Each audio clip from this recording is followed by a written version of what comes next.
الحمد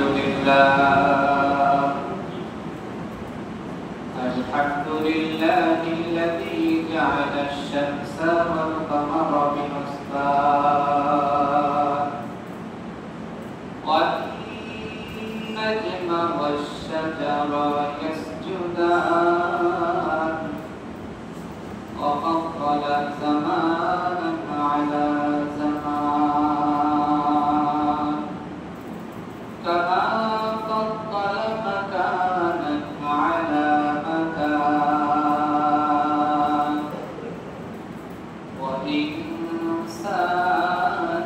على إنسان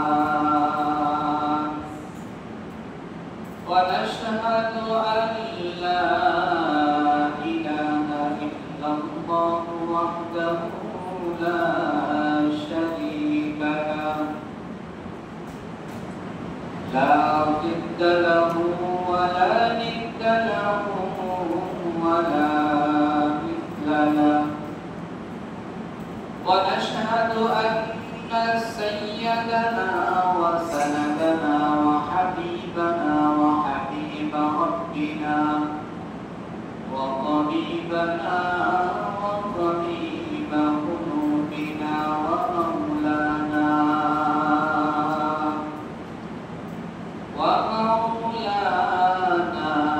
محمدا عبده ورسوله صلى الله تعالى عليه وعلى آله وأصحابه وبارك وسلم تسليما كثيرا الذي أرسله الله تعالى بالحق بشيرا ونذيرا وداعيا إلى الله بإذنه وسراجا منيرا أما بعد فأعوذ بالله من الشيطان الرجيم بسم الله الرحمن الرحيم وإذا بشر أحدكم بالأنثى ظل وجهه مسودا وهو كظيم صدق الله مولانا العظيم. عن عبد الله بن أبي رافع رضي الله تعالى عنه رأيت رسول الله صلى الله عليه وسلم أذن في أذن الحسن بن أبي طالب رضي الله تعالى عنه حين ولدته فاطمة بالصلاة أو كما قال عليه الصلاة والسلام. وقال تعالى في شأن حبيبه ومحبوبه ومعشوقه مخبرا وآمرا إن الله وملائكته يصلون على النبي يا أيها الذين آمنوا صلوا عليه وسلموا تسليما. সকলেই নামাজের দরুদ পড়ি। আল্লাহুম্মা সাল্লি আলা মুহাম্মাদ ওয়া আলা আলি মুহাম্মাদ কামা সাল্লাইতা আলা ইব্রাহিম ওয়া আলা আলি ইব্রাহিম إنك حميد اللهم بارك على محمد وعلى آل محمد كما باركت على إبراهيم وعلى آل إبراهيم إنك حميد مجيد لا إله إلا الله لا إله إلا الله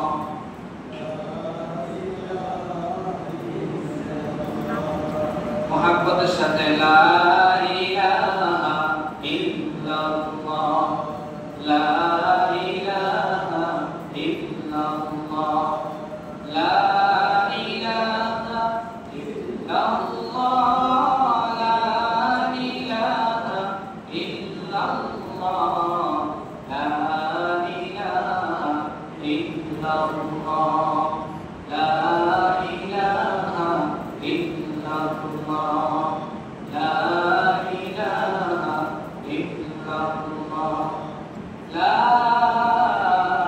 إله إلا الله محمد رسول الله صلى الله عليه وسلم الحمد لله معزز مكرم জিন্নাদারি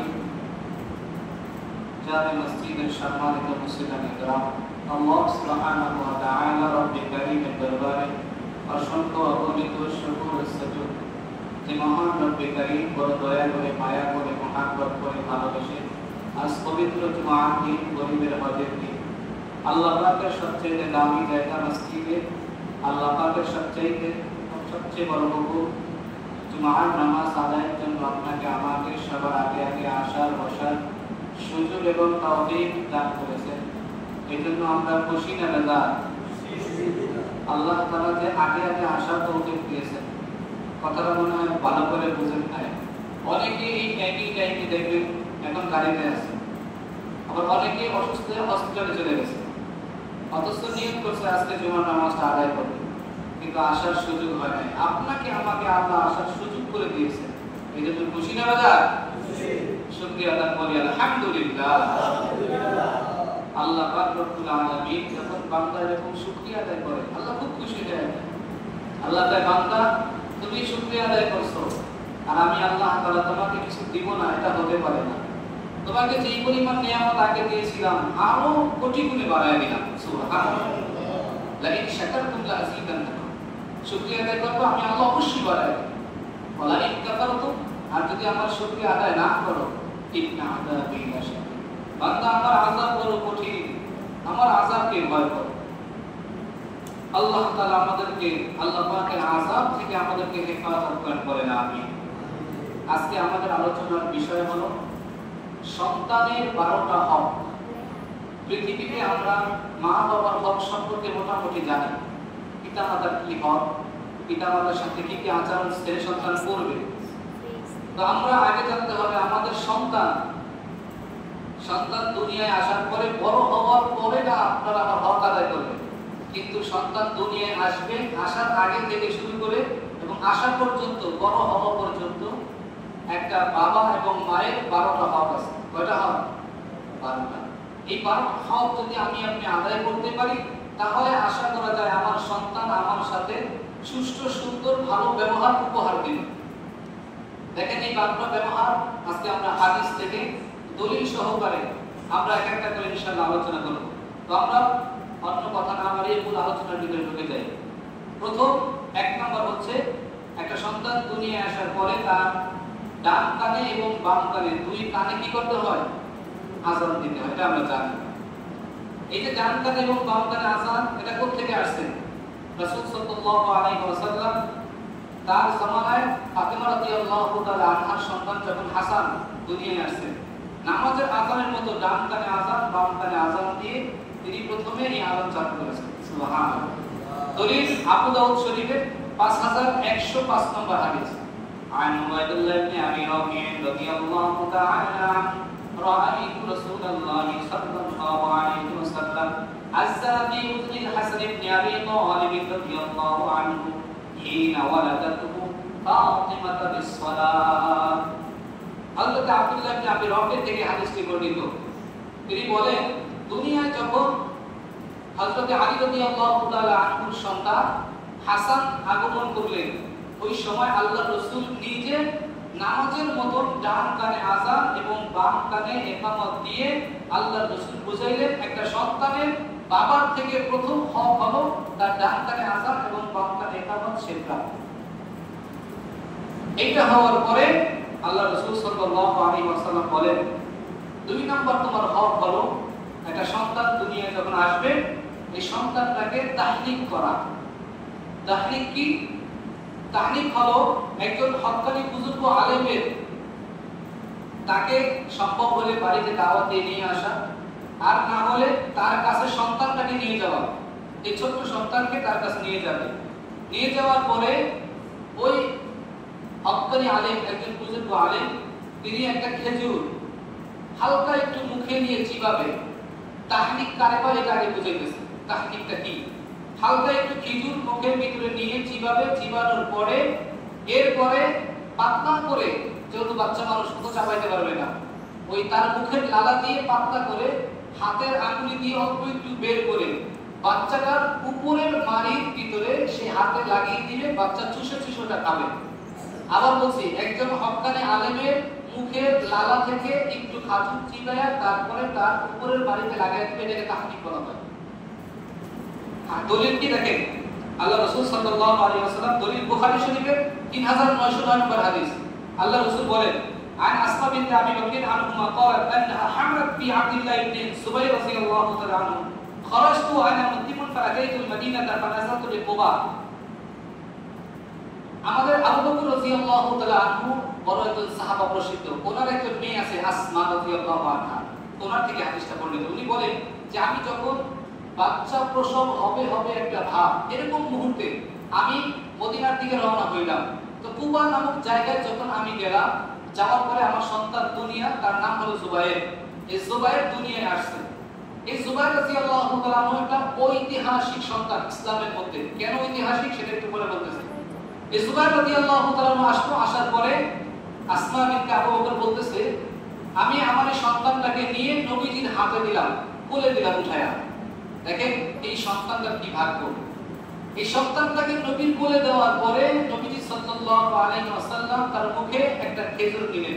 পিতামাওয়া হাদিসে আসছে, একটি খেজুর দিলেন, খেজুরটাকে নবীজি চিবাইলেন। চিবানোর পরে নবীজির লালা মোবারক আর খেজুর দুইটা একত্র হইয়া সর্বপ্রথম আব্দুল্লাহ ইবনে জুবায়েরের পেটের ভিতরে নবীজির লালা এবং খেজুর তার মুখের ভিতরে প্রবেশ করেছে। সুবহানাল্লাহ। পৃথিবীর কোন খাবার যায় না, সর্বপ্রথম কি গেছে? নবীজির লালা মোবারক। ওই যে গত জুমায় বলেছিলাম মনে হয় যে কাসেম নানতুবির ঘটনাটা মনে আছে, যে উনি যখন কোথাও কথা বলতেন তখন তার মুখ থেকে নবীজির কেমন যেন একটা ঘ্রাণ বের হইত। জিজ্ঞাসা করা হইল যে এইরকম ঘ্রাণ বের হওয়ার কারণ কি? কাসেম নানতুবি বলতেছে যে বের হওয়ার কারণ হইল, আমি স্বপ্ন যোগে নবীকে দেখলাম, নবী আয়েশা আমার কোরআন তেলাওয়াত শুনছে, আমি যখন তেলাওয়াত করলাম নবী খুশি হয়ে আমার ঠোঁটে একটা চুমা দিয়ে গেছে। সুবহানাল্লাহ। সেই থেকে আমার মুখ থেকে নবীজির ঘ্রাণ বের হয়, যেখানে কথা বলি সেখানে। সুবহানাল্লাহ। কত বড় সৌভাগ্য। গতকালকে একজন আমাকে ফোন দিয়েছে, বরিশাল নাজিরপুর ইউনিয়ন থেকে, মুলাদি থানা, একজন আলেমের মেয়ে, আমার মুহাব্বতের অনেক। স্বপ্ন দেখছে তার আম্মা। আহা, কত বড় ভাগ বলে। আমি শুনি না কালকে থেকে, বিশ্বাস করেন কি যে আফসোস করতেছি। তার আম্মা গত 2-1 দিন আগে স্বপ্নে দেখছে নবীজি সাল্লাল্লাহু আলাইহি ওয়াসাল্লাম স্বপ্নের মধ্যে তার কাছে আসছে। সুবহানাল্লাহ। আসার পরে তাকে বলতেছে, তোমার সন্তান কোথায়? তার যেই ছেলেটা আলেম, এনায়েতুল্লাহ নাম, এনায়েতুল্লাহ কোথায়? তখন বলতেছে কত একটু বাইরে গেছে। তো নবীজি বলতেছে যে তোমার ছেলেকে বাইরে কম যাইতে বলবা, তার মানে আমলে কমতি আছে। কিসে কমতি আছে?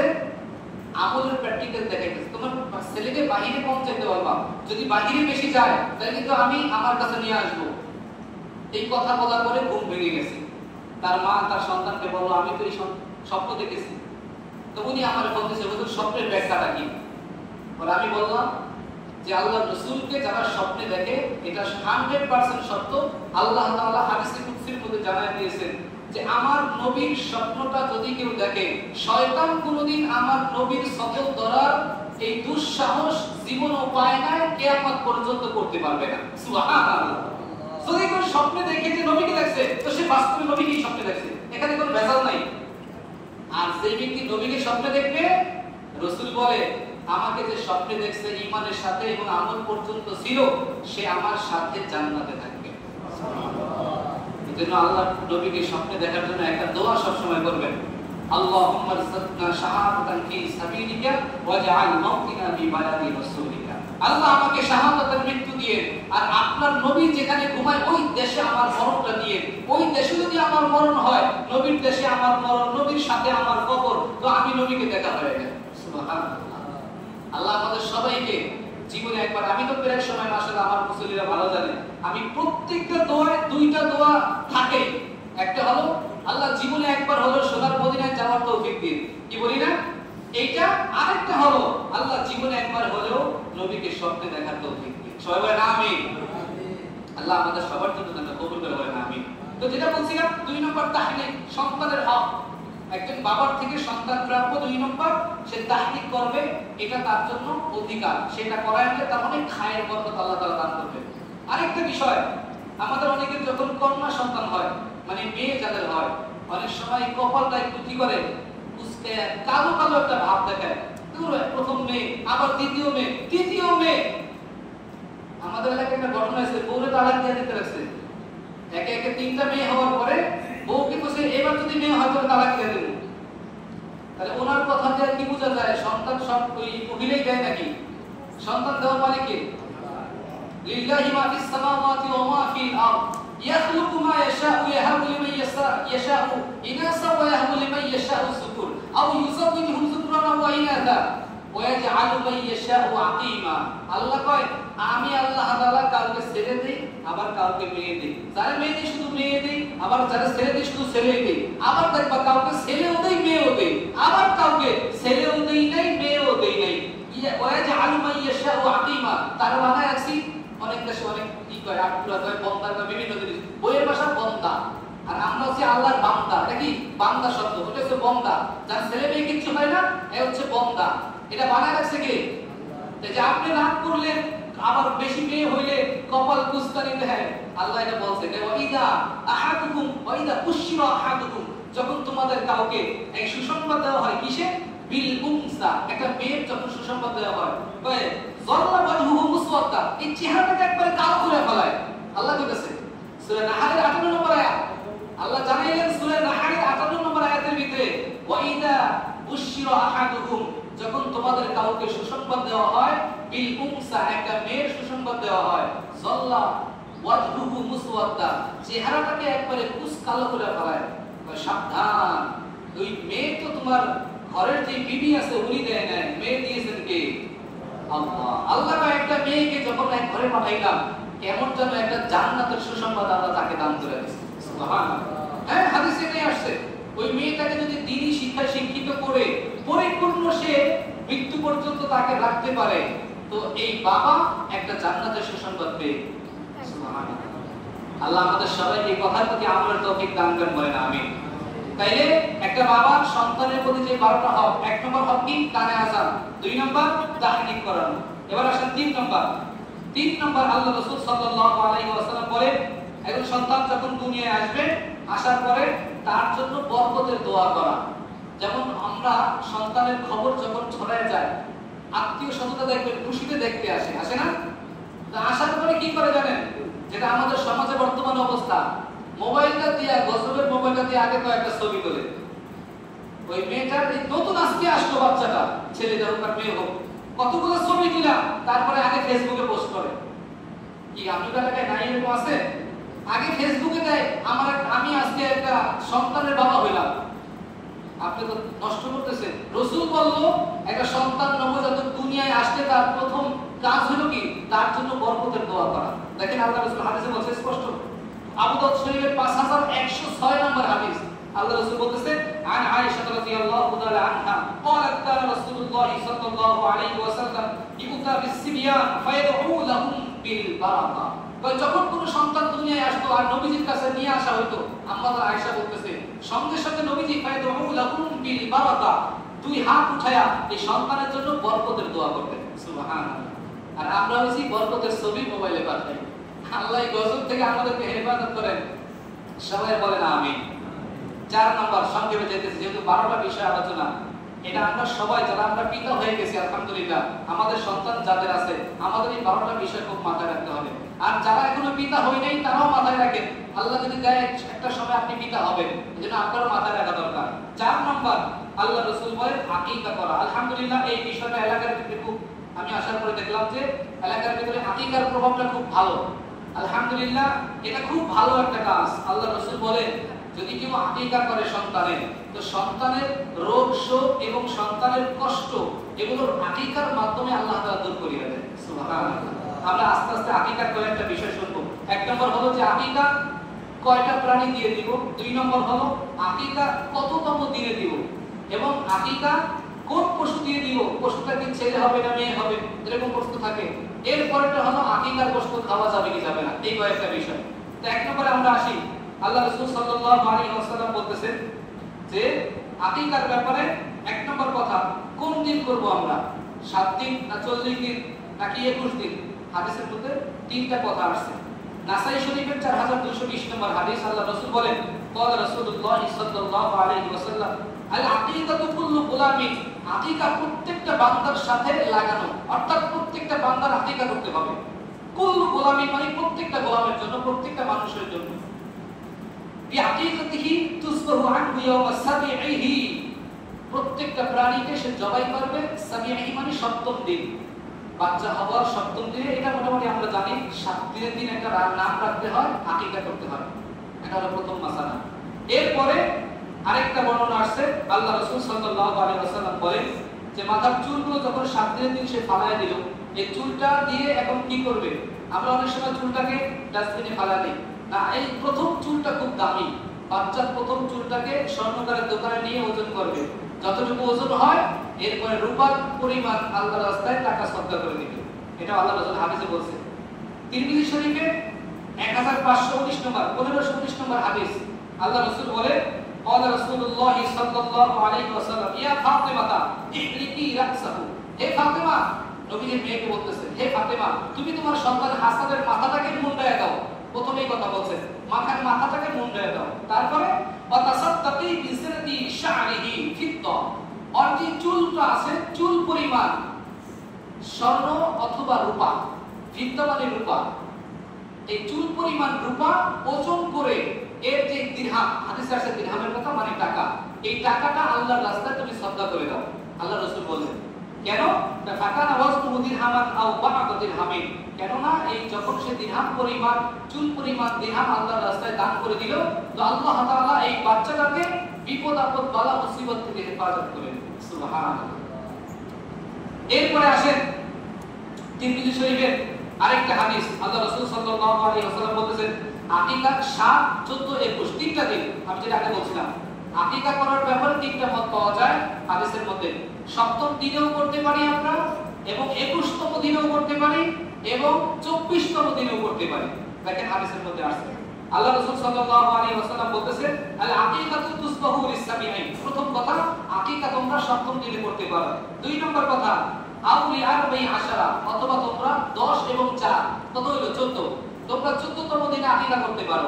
এরপরে আউলি আহাদিন ওয়া 20, অথবা তোমরা 20 এবং 1 আর 20 কত হলো 21, 21তম দিনে করতে পারো। তাইলে আমরা 3টা মত পাইলাম 7, 14, 21। এই 3তম দিনের যে কোনো একদিনে যদি আকীকা করে আকীকা সহিহ হয়ে যাবে। এখন কথা হলো এই 21তম দিন পর্যন্ত আমার বাচ্চার জন্য আকীকা করার মতো সামর্থ্য আমার নাই, টাকা পয়সা নাই। আল্লাহ রাসূল বলেন ইসলাম এত কষ্টের না, পুরো জীবদ্দশায় যখন তোমার সুযোগ হবে, টাকা হবে, তখন তুমি তোমার বাচ্চার আকীকা করে দাও, আল্লাহ তোমার জন্য কবুল করে দিবেন। সুবহানাল্লাহ। এজন্য আমরা অনেকে যারা বড় হয়ে গেছি, মাশাআল্লাহ বড় হয়ে গেছি, আপনি এখনো আকীকা দিতে পারবেন, সমস্যা নাই।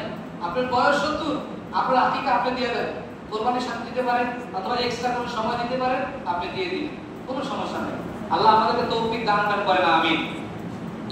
এরপরে আমরা আরেকটা জিনিস শুনবো যে আকিকা দেওয়া এটা আমাদের জন্য কতটুকু মঙ্গলকর, কতটুকু ভালো। হাদিসের মধ্যে আসছে তিরমিজি শরীফে 1515 নম্বর হাদিস, রাসূল বলেন قال رسول الله صلى الله عليه وسلم مع الغلام عقيقة فأهلكوه عنه دما وأميتوا عنه الأذى। যে তোমরা প্রত্যেকটা গোলামের জন্য একটা করে দম, অর্থাৎ একটা প্রাণীকে জবাই করে তার রক্তটা জমিনে বিছিয়ে দাও, যখন জমিনে রক্ত পড়ে যাবে এই প্রাণীর গোশতটা এবার সবাই খেতে পারবা। নিজের সন্তান থেকে শুরু করে যেই সন্তানের আকিকা মাত্র দিয়েছে সন্তান খেতে পারবে, সন্তানের মা বাবা সবাই খেতে পারবে, আত্মীয় স্বজন সবাই খেতে পারবে, কোনো প্রকার সমস্যা নাই। অনেক সময় মনে করে আকিকার গোশত ওই তার আকিকা তার বাবা মা খাইতে পারবো না, এরকম মানুষের মুরব্বীরা একটা কথা বলতো, এটা সম্পূর্ণ নিষেধ। আকিকার গোশত পবিত্র হালাল, পিতামাতা খাইব আগে। যেই সন্তানের জন্য দিতেছে পারলে ওর একটু জল দিবেন, কত আর খাইব না 7 দিনের দিন বলতেছি আর কি, ওরেও পারলে একটু খাওয়াই দিবেন, কোনো সমস্যা নাই। আকিকার গোশত এত প্রিয় এবং এত ভালো। এরপরে আমরা 5 নম্বর সন্তানের হক, সন্তানের সুন্দর একটা নাম রাখা। এই জিনিসটা খুব খেয়াল করেন। আজকে আমাদের অনেকের সন্তানের নাম কোরআন হাদিসের সাথে মিল নাই, সট্টু বট্টু কত নাম রাখছে। আরে আল্লাহ মাফ করেন, আমাদের পিতামাতাকে আল্লাহ ক্ষমা করেন। আসলে ওই সময় কোরআন হাদিস সম্পর্কে তারা অতটা জানে না, যার কারণে এমন কিছু নাম রাখছে যে নাম কোরআন হাদিসের সাথে কোনো মিল নাই। আল্লাহ আমাদেরকেও মাফ করেন, তাদেরকেও মাফ করেন। একটা বাবার উচিত এটা সন্তান তার কাছে প্রাপ্য, সে সুন্দর একটা নাম রাখবে। দেখেন বাইহাকি শরীফের 11 নম্বর খণ্ডের 133 নম্বর পৃষ্ঠাটিতে আসছে, আল্লাহ রাসূল বলেন আব্দুল্লাহ ইবনে আব্বাস রাদিয়াল্লাহু আনহুমা, রাসূলের চাচা আব্দুল্লাহ ইবনে আব্বাস, আপন চাচা, এই চাচার থেকে হাদিসটা বর্ণিত। তিনি বলেন قد علمنا حق الوالدة, হে রাসূল আমরা তো আমাদের পিতামাতার সম্পর্কে অনেক হক জানলাম, কিন্তু এবার আমাদেরকে একটু আমাদের আমা হকুল ওয়ালাদি, আমাদের ছেলে সন্তানের কিছু হক সম্পর্কে আমাদেরকে জানান। চাচা আয়েশা তার ভাতিজাকে বলতেছে, তাকে আমাদের নবীকে বলতেছে, ইয়া রাসূলুল্লাহ আমরা তো আমাদের পিতামাতার হক সম্পর্কে মোটামুটি ভালোই জানি, তো আমাদের সন্তানের কিছু হক সম্পর্কে বলেন। তো আল্লাহর রাসূল বলতেছে, শোনো, আইয়ুহসিনা ইসমা ওয়া ইউহসিনা আদাবা। প্রথমত দুইটা হক, একটা হলো তোমার সন্তানের ভালো একটা নাম রাখবা, সুন্দর একটা নাম রাখবা। 2 নম্বর সন্তানকে শিষ্টাচার, আদব, ভদ্রতা এটা শিক্ষা দেওয়া তুমি বাবার দায়িত্ব। আজকে আমরা বলি আমার সন্তান খারাপ হয়ে গেছে, দায়িত্ব তো আপনি আদায় করেন নাই। আপনার সন্তান খারাপ হলো কিভাবে? আপনি জবাব কি দিবেন রাসূলের হাদিস সামনে আসলে? এটা প্রথম আপনার দায়িত্ব ছিল আমার সন্তানকে আদব শিক্ষা দেওয়া, শিষ্টাচার শিক্ষা দেওয়া, ভদ্রতা শিক্ষা দেওয়া। সামনে আরো কঠিন কথা আসতেছে, আমরা যারা বাবা একজনও আমরা ছাড় পাবো না। কি করলাম জীবনে আপনি আটকে যাবেন, সামনে হাদিস আরো কঠিন আসতেছে। আজকে হাদিসগুলো খুব সামনে আরো কঠিন কঠিন, মনে রাখবেন না, বুঝবেন আগে। রাসূল সাল্লাল্লাহু আলাইহি ওয়াসাল্লামকে যখন এই কথা বললেন, তো আল্লাহ রাসূল সব জানায় দিলেন, ঠিক আছে যে তোমার জন্য এই বিষয়গুলো দুইটা আদব, 1 নম্বর হলো যে তাকে সুন্দর নাম রাখবা, 2 নম্বর আদব শিক্ষা দিবা। গেল এটা। এবার 6 নম্বর হক, তরবিয়ত শিক্ষা দেওয়া বাচ্চাকে। দেখেন এই আমরা কেমনে ধরা পড়ি, বাচ্চাকে তরবিয়ত শিক্ষা দেওয়া এটা বাবার দায়িত্ব। কার দায়িত্ব? একজন বাবা, যার সন্তান হইলো ওই বাবার দায়িত্ব তরবিয়ত শিক্ষা দেওয়া। এখন তরবিয়তের ভিতরে সবচেয়ে উত্তম তরবিয়ত কোনটা সেটা যদি আমরা জানি তাহলে আমাদের বাকিগুলো সহজ হবে।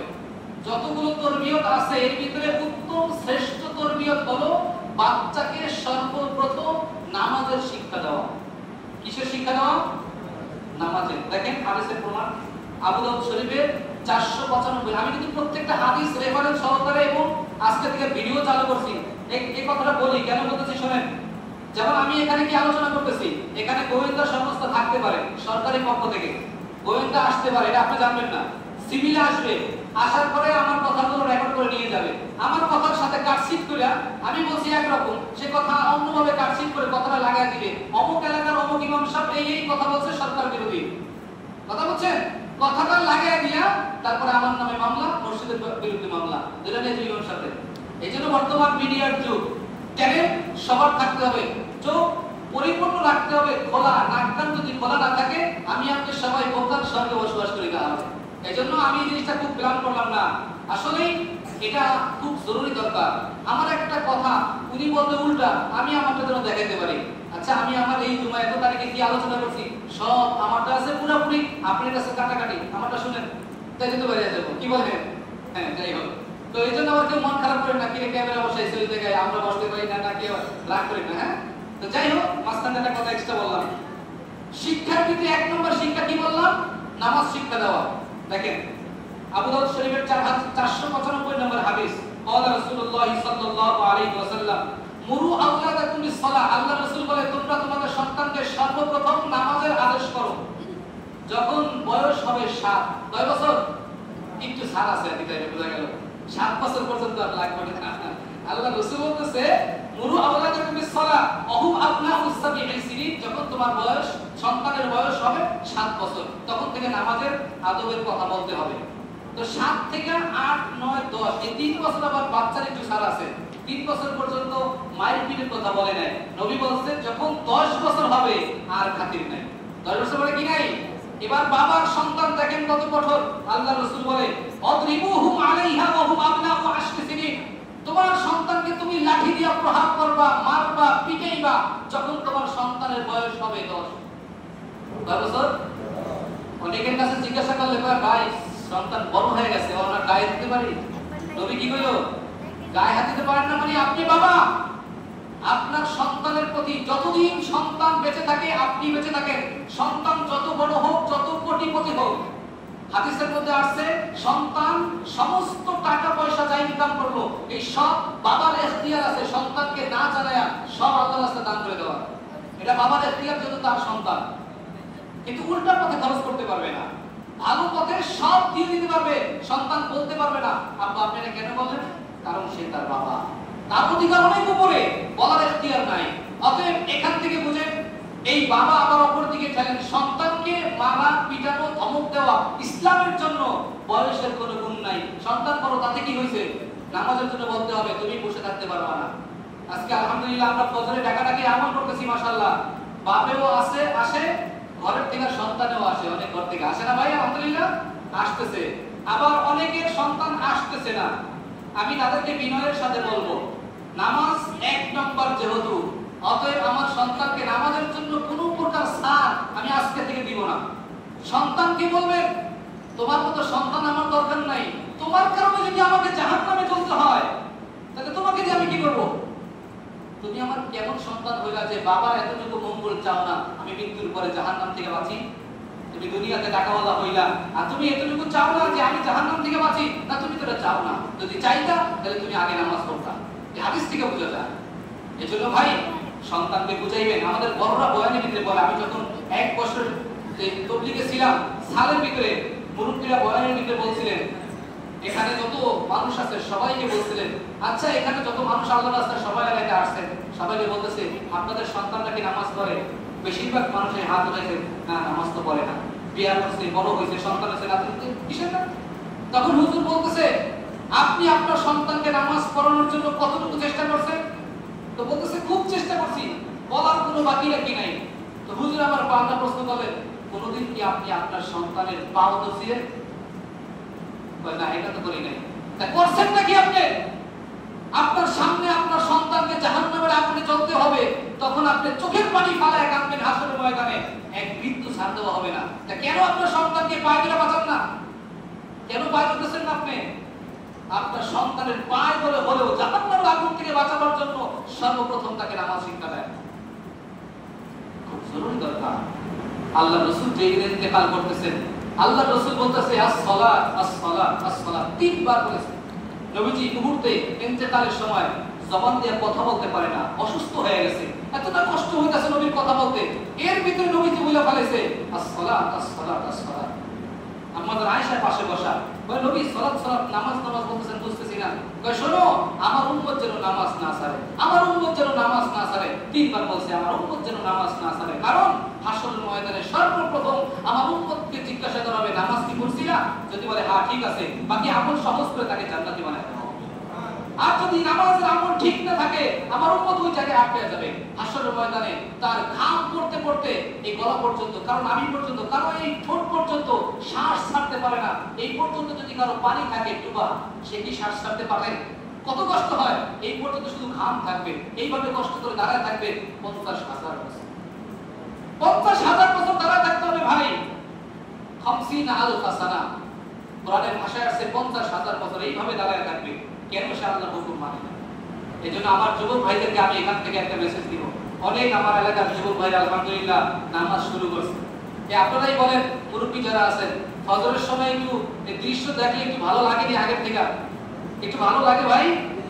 আগে মুসল্লি আমি তো আসার পরে 8 জন 10 জন আমরা নামাজ পড়ছি, কি ঠিক না ভাই? সামনের কাতারে 8-10 জন নিয়ে নামাজ পড়ছি, এটা কি মিথ্যা কথা নাকি? 8-10 জন 12 জন নিয়ে নামাজ পড়ছি, এখন আলহামদুলিল্লাহ 1.5 কাতার মুসল্লি হয়। ফজরের সময় আমার যুবক ভাইরা কষ্ট করে দাওয়াত দেয়, আমি আল্লাহর এক নগণ্য বান্দা, আমি একটু লগে যাই, ওরা এই কারণে দাওয়াত দেয়, অনেক মুসল্লিরা নামাজে আসে। যত মানুষ নামাজে আসতেছে হাদিসের মধ্যে আছে আমার নামাজ আল্লাহর কাছে কবুল হয়েছে কি হয় না এটা তো আমি জানি না, কিন্তু হাদিসে আছে কেউ যদি একটা লোককে নামাজের জন্য ডেকে মসজিদে নিয়ে আসে, আল্লাহ তাআলা তার আমলনামায় কবুল একটা নামাজের সওয়াব অটোমেটিক দান করে দেয়। আপনার দাওয়াতে শুধু উনি নামাজে আসছে, আপনার আমলনামায় একটা কবুল নামাজের সওয়াব আপনি পেয়ে গেছেন। আমার নামাজ সারা জীবন, আমি ইমাম সাহেব থেকে কি নামাজ কবুল হয়ে গেছে নাকি? হ্যাঁ, জীবনেও না। আল্লাহর কাছে আমার এমন একটা ব্যবহার হয়তো এমন খারাপ লাগছে, আল্লাহ কয় ফাওয়াইলুল লিল মুসাল্লিন আল্লাযীনা হুম আন সালাতিহিম সাহুন। তোর আমল তোর কাছে ফিরে দিলাম, যা, তোর নামাজ আমার দরকার নাই। এটা ঘটনা মনে পড়ে গেছে। হযরত আবু বকর রাদিয়াল্লাহু তাআলা আনহু মক্কার শহরের ভিতরে তার 12টা দোকান, কত বড় টাকাওয়ালা।